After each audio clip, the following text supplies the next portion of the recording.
Is the boy child ready for marriage? Are women being prepared for marriage more than men? What do you do when you grew up in not so great a family and then you want to build a great family for yourself? Today, I get to sit down with a couple who went through that experience, and we see how they overcame their difficult, toxic past, and they are now building a healthy, thriving marriage. Welcome to Decoded. My name is Dan Masinde. I am a relationship and marriage coach.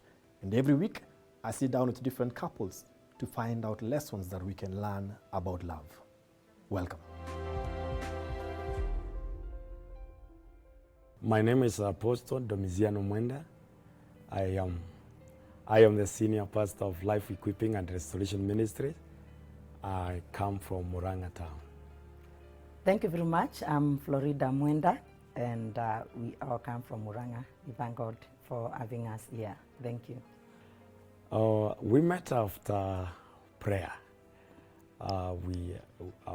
We are all ministers of the gospel. So one time as I was going to minister, I met with her.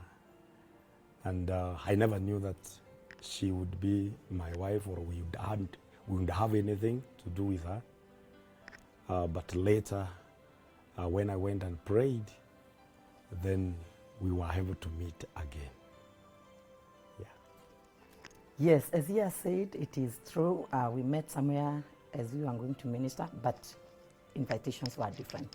So from there, personally, I never knew whether that would be a reality because I hated men, so I was not interested.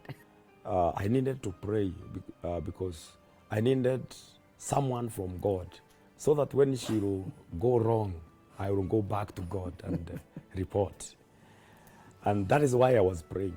Generally, I never knew anything else, but I hated to fail, and I feared to fail. So when I prayed, God revealed her to me.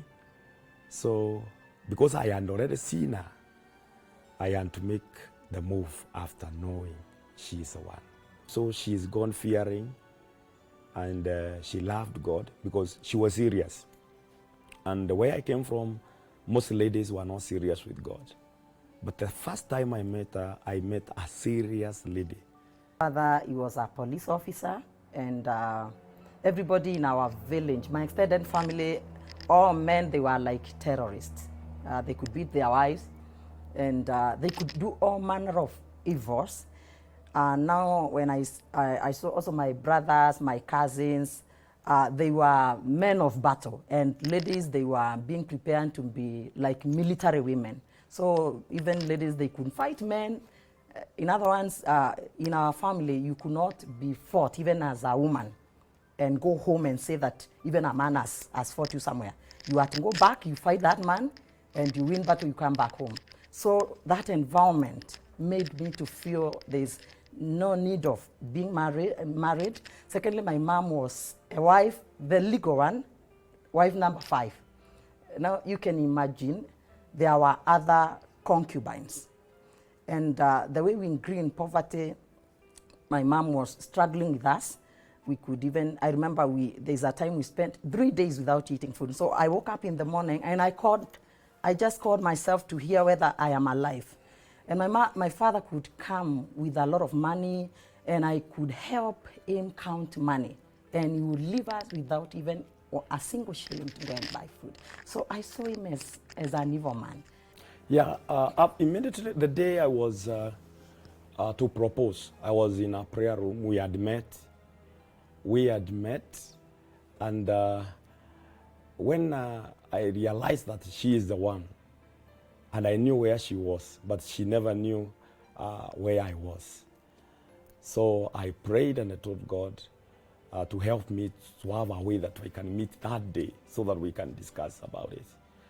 So fortunately, another brother came with a message from her. She had sent that brother to me and said, tell him I have his message and I want to see him. So the message was different, not what I thought about. So she said I can go there at 5 p.m.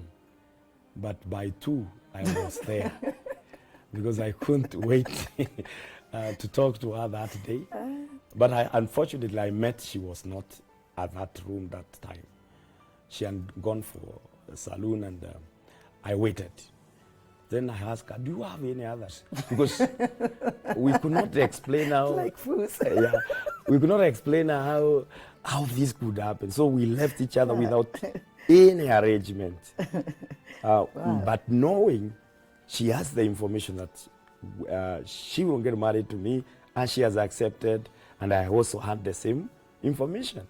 So after that, then I went to pray. After 2 weeks, I asked, what did I do? I let her go because she was not even, I could not even recall her face very well because that was about the third meeting, and I did not take time to look at her. I never knew where she went and how I can get her address. So that time I prayed, I told God, God, help her. Because she knows where I am. To write to me and tell me the address, and even give me a photo so that at least I can be familiar with her. When we meet, I can easily recognize her. I was shocked that evening. I went somewhere to take tea, and a letter was delivered to me. It was printed, so I thought it came from somewhere, either an institution or what. When I opened it there, the first thing that fell from that photo envelope was a photo. I looked, I saw a familiar face. That is how now we were able to arrange, because she gave me the contact, we were able to arrange. And by that time, God had started to teach us about process of getting married. So we started to pray so that we can have a way out and plan for our marriage.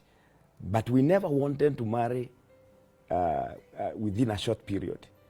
She wanted to serve God for a long period when she's single. And I also had no problem with that. I also wanted to serve God for a long period because I felt I need to utilize that. That is how now we said. But later, we were able to come together and started planning about our marriage. Wow, we've been in marriage for 17 years. We met in the year 2001. And we married 18th of April, the year 2003. It was on a Friday.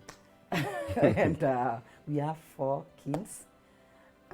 Firstborn is 15, secondborn is 14, thirdborn is 13, and